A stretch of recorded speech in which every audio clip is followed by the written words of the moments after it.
Hello everyone. Today I will talk about email and other traditional tools for business communication. Communication channels. In today's workplace, a plethora of communication tools and technologies are available to facilitate contact with colleagues, customers, and other stakeholders.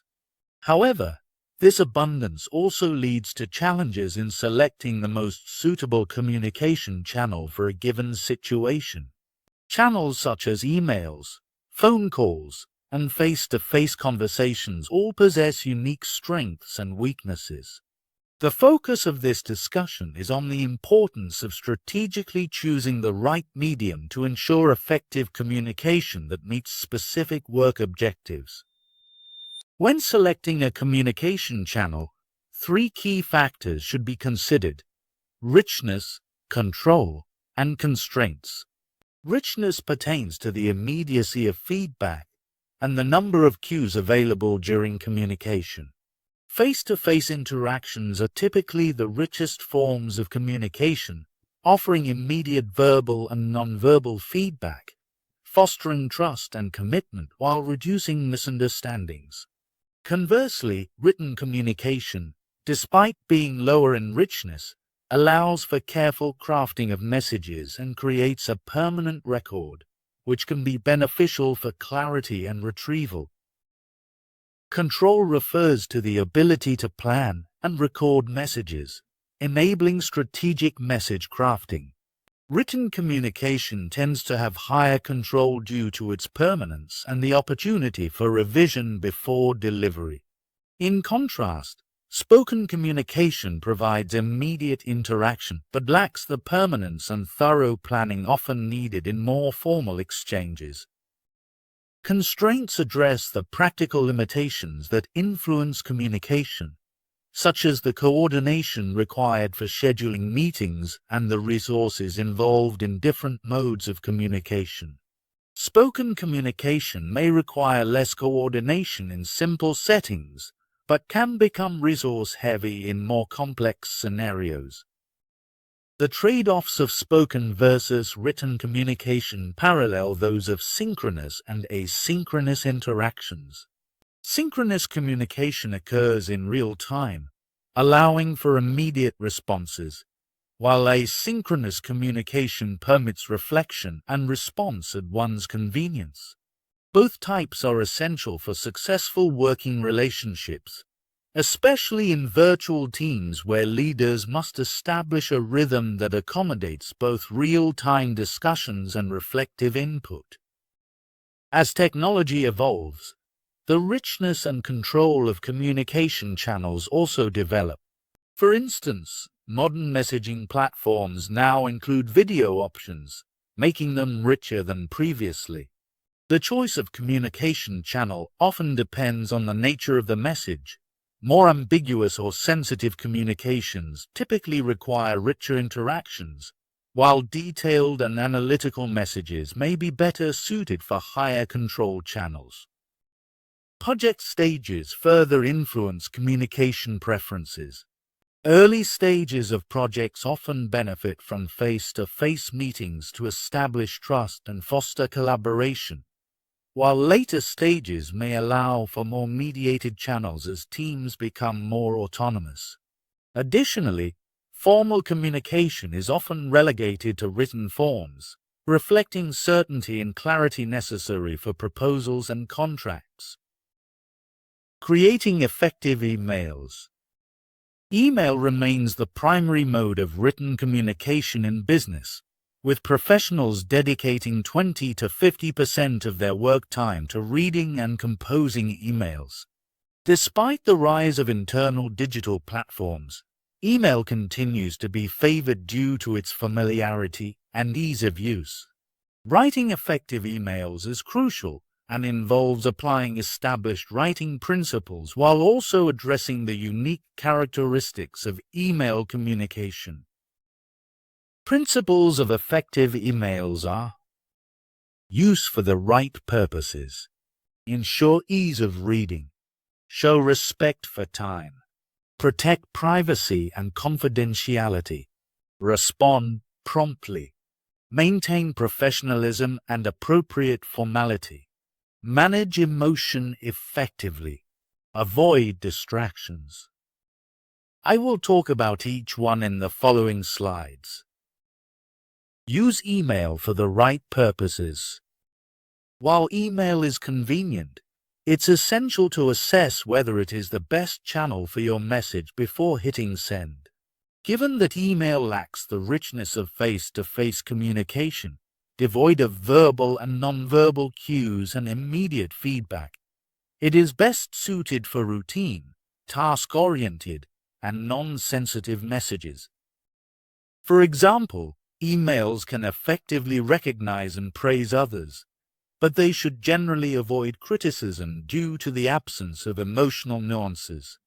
Although emails allow for careful planning and provide a permanent record, they are less efficient than real-time discussions for complex or emotional matters. Ensure ease of reading. Making your email easy to read is critical, especially in a fast-paced work environment. Readers are less likely to engage with lengthy or poorly structured messages, so clarity and brevity are key. Effective emails should incorporate the following strategies. Provide a short, descriptive subject line. A compelling subject line establishes a message's importance and encourages recipients to open it. Optimal subject lines are typically 5 to 10 words long, balancing between being too short and vague or overly lengthy. They frame the entire message, acting like headlines. Keep your message brief yet complete. Aim to deliver your main point within 3 to 4 sentences and ensure paragraphs are about 30 to 50 words. Presenting the most essential information at the beginning maximizes the likelihood that readers will grasp key details, particularly given the prevalence of mobile device usage. Clearly identify expected actions. Effective emails should include specific requests to prompt the desired responses from recipients. Placing action items in the subject line can enhance clarity. Provide a descriptive signature block. Your signature block should contain clear contact information, enabling recipients to reach you through more direct channels as needed, while also enhancing your professional image. Use attachments wisely. Attachments can effectively share detailed documents or files that exceed the practical length for an email. However, be mindful of attachment sizes, as large files may overwhelm inboxes. Consider whether a file might be better shared through a company intranet or cloud service like Google Drive or Dropbox. By following these principles, business professionals can enhance their email communication, ensuring messages are not only clear and concise, but also purposeful in eliciting the desired actions. Email is a convenient communication tool. However, its overuse can lead to information overload and fatigue for recipients. Given that business professionals often handle hundreds of emails weekly, it is crucial to be mindful of their time and workload. When composing emails, consider the pressures your colleagues and clients face and strive to ensure your messages are professional, clear, and relevant. Before sending an email, reflect on the impact of your communication on the recipient's time. Not only do they take time to read your email, but they may also interrupt other tasks to do so. Ensure that each recipient truly needs to receive your message to minimize unnecessary clutter in their inbox. When coordinating tasks through email, especially with deadlines, provide clear timelines and multiple scheduling options. This approach reduces the number of back and forth emails required and shows respect for your colleagues' schedules. By being proactive in your communication, you can streamline processes and enhance efficiency. Using the priority flag on emails can signal urgency, but overusing it may annoy your colleagues. as they might perceive you as overly demanding. Some people may even disregard emails marked as high priority. Instead, for urgent matters, politely indicate the urgency in the subject line or opt for a more direct communication method, such as a phone call. If you anticipate needing more time to respond to an email or fulfill a request, reply immediately to acknowledge the original message. Include a specific time frame for when you will provide a full response. This transparency demonstrates respect for your colleagues' time and allows them to plan accordingly. Email chains can quickly become convoluted, especially when multiple people are involved. Repeated forwards of the same message, especially within large groups, can lead to frustration and confusion. It's important to be conscious of who is on the recipient list and whether they truly need to see the forwarded content. Additionally, relying too heavily on the reply all function can muddy the conversation, as it may lead to recipients losing track of the discussion thread. The use of blind carbon copy, BCC, or excessive copying can also breach privacy concerns and create confusion regarding responsibilities. When too many individuals are looped into an email conversation, it may dilute accountability and lead to uncertainty about who is responsible for specific actions. As a best practice, ensure that emails are directed to those who need to be involved, maintaining clarity and efficiency. Email communication is generally regarded as a formal medium where professionalism is essential. Many business professionals are sensitive to informal or sloppy emails. The fact that emails can be viewed by more people than traditional hard copies increases the need for high standards. Although a trend toward less formal writing has emerged, it's often better to err on the side of formality rather than risk coming across as too casual. To maintain a professional tone, avoid indications of casual communication, which can come across as unprofessional. This includes using all lowercase letters, non-standard spellings, or excessive formatting like flashy backgrounds.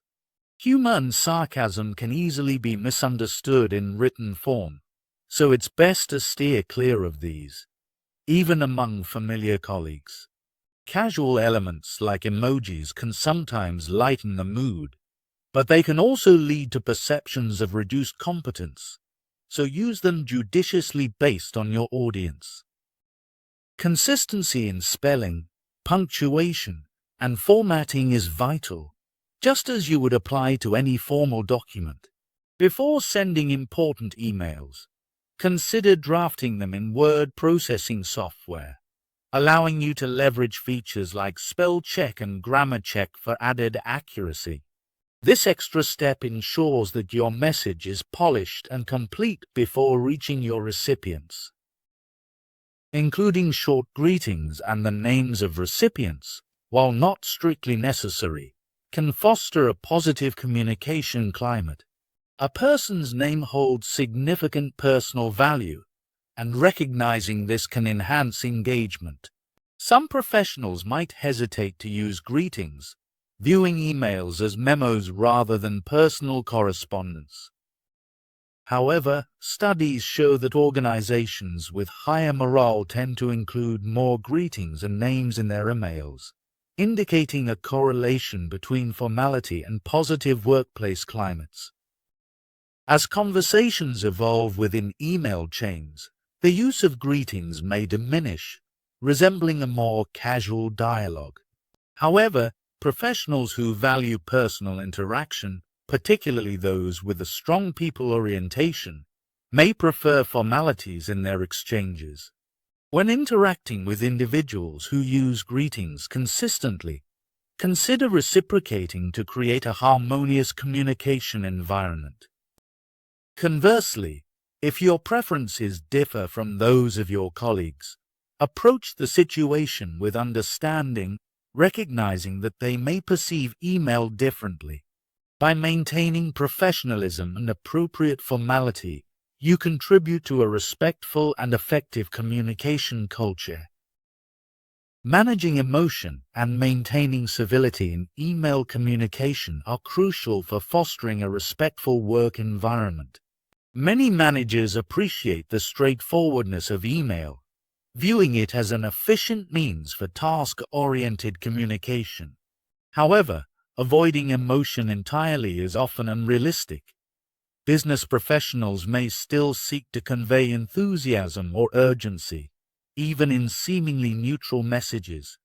Recipients, on the other hand, might misinterpret or miss these emotional cues altogether, leading to misunderstandings. The neutrality effect can cause recipients to perceive positively intended messages as neutral, while the negativity effect can result in neutral messages being viewed as negative. This emotional disconnect can escalate conflict and create confusion.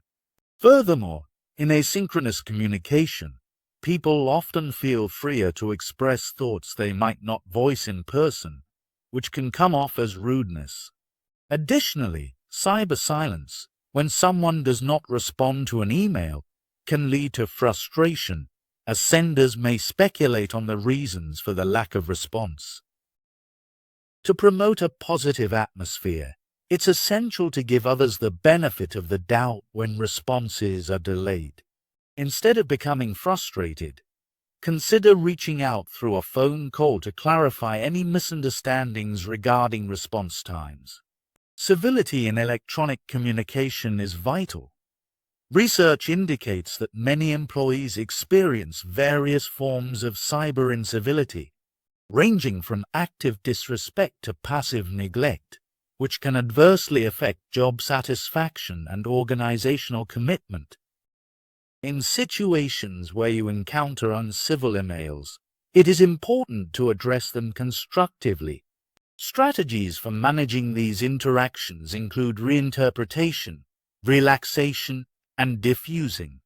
Reinterpretation involves reassessing your initial emotional reactions by focusing on objective facts, thus reducing personal interpretations that may exacerbate feelings of distress. Techniques like deep breathing or counting to 10 can help you relax and respond more rationally. Diffusing an uncivil situation requires focusing on work-related issues and shared goals in your replies. Expressing a willingness to meet in person or using a richer communication channel, such as a phone call or video meeting, can help resolve tensions effectively. For instance, instead of responding defensively to an upset colleague, acknowledge shared objectives and arrange to discuss matters face-to-face, enhancing cooperation. The ability to defuse difficult communications not only fosters a more positive workplace, but also establishes your reputation as someone who resolves conflicts constructively. Developing emotional intelligence, particularly in self-awareness and self-management, will be instrumental in navigating these challenging situations effectively and improving overall workplace dynamics. Instant messaging, IM, and texting have become among the most popular communication methods for American adults, even surpassing email and video chats. IM is particularly well suited for brief business messages, such as announcements or quick questions, and is generally perceived as a less formal communication channel compared to email. However, attitudes toward instant messaging in the workplace can vary significantly. While some professionals find IM impersonal or intrusive, others see it as a warm and inviting way to communicate. It's important to remain aware of these differing perceptions when using IM. For instance, one colleague might interpret your message as dismissive, while another might feel included and engaged. IM should primarily be used for simple, straightforward conversations. If a discussion becomes complex or requires extensive back-and-forth interactions, switching to email or a phone call is advisable. Maintaining a positive and supportive tone is crucial since IM can sometimes come across as abrupt. Use instant messaging for encouraging notes or quick recognition, but avoid delivering negative news through this channel. When using IM, be mindful of how often you reach out for information that you could easily find on your own. Over-reliance on colleagues for simple answers can create a perception of you as someone who takes rather than contributes. It's also important to be cautious with the use of abbreviated language, emoticons, and acronyms, particularly if you're uncertain about your recipient's preferences. Striking a balance between formality and casualness can help ensure that your messages are received positively. Sarcasm and jokes are generally best avoided in workplace IM, as these can be easily misinterpreted, even among familiar colleagues. While confirming meeting details via IM can be convenient, altering plans last minute through this medium can lead to a lack of reliability. Instead, if changes are necessary, consider making a phone call for clarity and courtesy. To minimize distractions, consider turning off sound alerts for incoming messages, particularly in shared workspaces. Identifying yourself at the beginning of a conversation, particularly when IMing someone less familiar, can help avoid confusion. Ending an IM exchange clearly is important to prevent awkwardness. Signals like, "Thanks for the update," "Talk to you tomorrow," can indicate that the conversation is complete. During work hours, it's wise to limit personal IMs to maintain professionalism and respect among colleagues. Sending IMs after work hours can blur personal and professional boundaries and may be seen as intrusive because of the expectation for immediate responses. Lastly, if IM is used during meetings, it's important to establish ground rules with your colleagues regarding appropriate usage. Some organizations encourage texting for quick updates or support, while others discourage it, so understanding your workplace culture will help ensure respectful and effective communication. Managing digital communication efficiently is essential for maintaining productivity in the workplace. Constantly checking incoming messages, like emails, texts, and instant messages, can significantly distract professionals from their primary tasks. Research shows that these interruptions can reduce productivity by hours each day, with many workers checking their emails or texts every 6 minutes, leading to around 80 interruptions in an 8-hour day. The impact of these distractions extends beyond the moment. It can take an average of 15 minutes to regain focus after being interrupted, increasing stress and reducing creativity. Despite the need for prompt responses, the assumption that one can effectively multitask is misleading. Studies indicate that productivity can decrease by up to 40% when attempting to juggle multiple tasks simultaneously. To balance responsiveness with effective focus, consider the following guidelines. Designated checking times. Limit the frequency of checking digital messages to 4 or 5 times a day, ideally at set intervals, like every 45 minutes. Allocate specific times, such as 8 a.m., 11 a.m., 1 p.m., and 4 p.m., for dedicated email review. Reduce device dependency. Many professionals experience anxiety if they don't frequently check their phones. Overcoming this can boost productivity. Intentionally extend the time between checks to minimize distractions. Manage your inbox strategically. Adopt a systematic approach to handling emails, such as LIFO, last in, first out, reverse chronological, or inbox zero. Each method has its pros and cons, so find the one that works best for your workflow. Disable alerts. Turn off message notifications to reduce the temptation to respond immediately, enabling better concentration on tasks. Utilize rich communication channels. For complex issues, opt for face-to-face or phone conversations instead of long email chains. This can prevent distractions from accumulating. Prioritize urgent messages. Respond promptly only to urgent communications to avoid setting expectations for immediate replies to all messages, regardless of their importance. Shorten email chains. Use phrases like "no reply necessary" in subject lines to clarify when a response isn't required. Avoid sending unnecessary messages like "got it" or "thanks," but also recognize when a brief acknowledgement may be appreciated. Set automatic responses. Establish automatic messages to inform others when you are unavailable, especially for extended periods, to manage expectations for response times. Building connections through phone conversations is essential for effective business communication.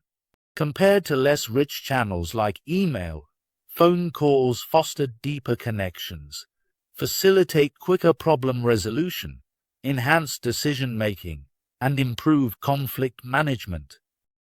While mobile phones have revolutionized communication, making it easier for professionals to stay connected, they are increasingly underutilized for calls. Despite their various functions, calling ranks lower in frequency for many users, which can result in lost opportunities for meaningful dialogue. To refine your phone communication skills and maximize the benefits of calls, consider the following guidelines. 1. Schedule and plan your calls. Treat phone calls seriously by scheduling them in advance. This allows you to prepare key discussion topics and set a clear agenda, similar to a meeting format. If it's a less formal chat, at least outline the purpose and main points to discuss. Inform your conversation partner of the expected duration to respect their time. 2. Ensure quality audio. Test audio quality before important calls. While mobile phones can work well, landlines generally offer more reliable sound quality.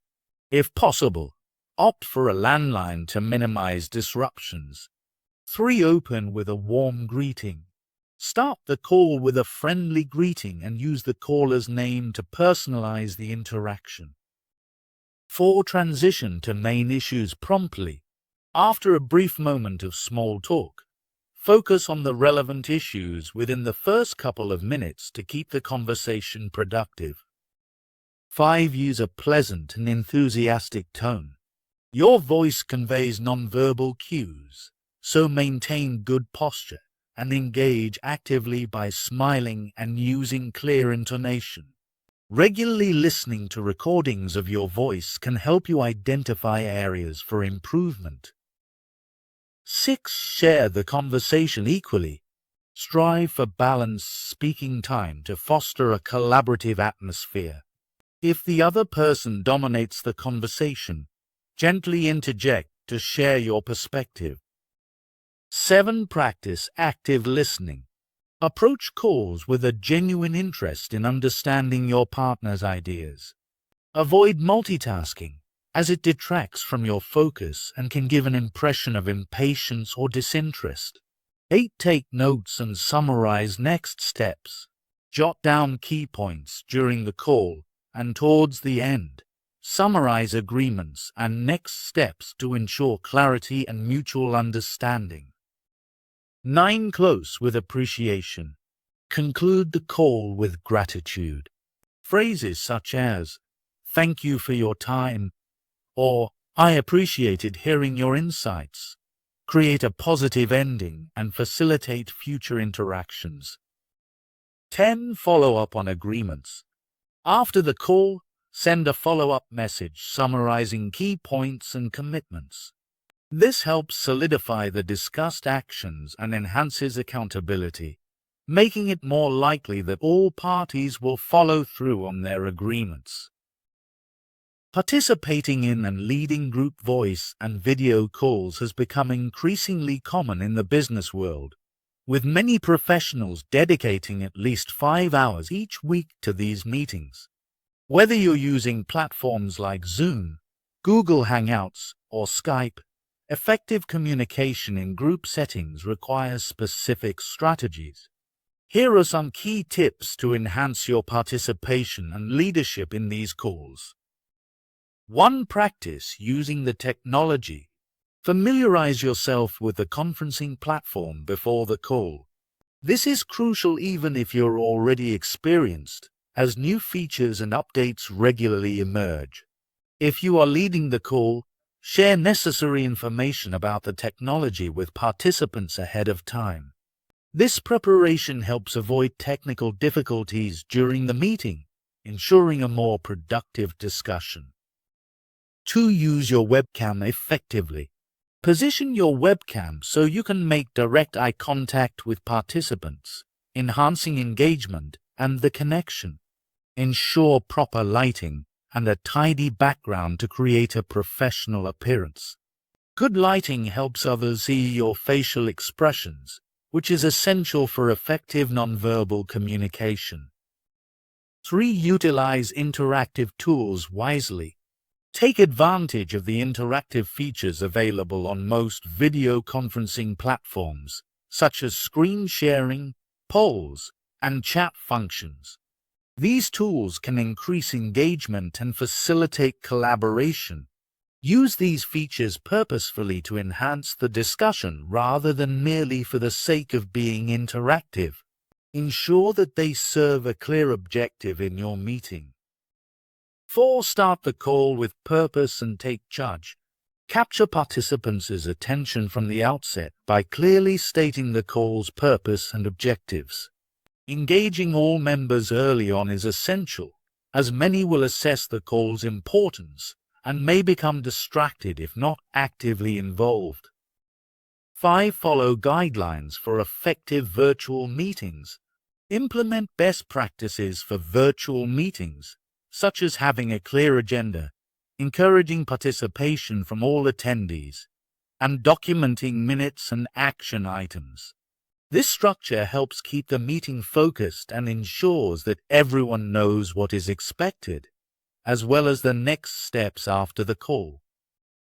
By applying these strategies, you can enhance the effectiveness of both your participation and leadership in group voice and video calls, leading to more productive and engaging meetings. Thank you for watching. If you liked this video, please like and subscribe to channel.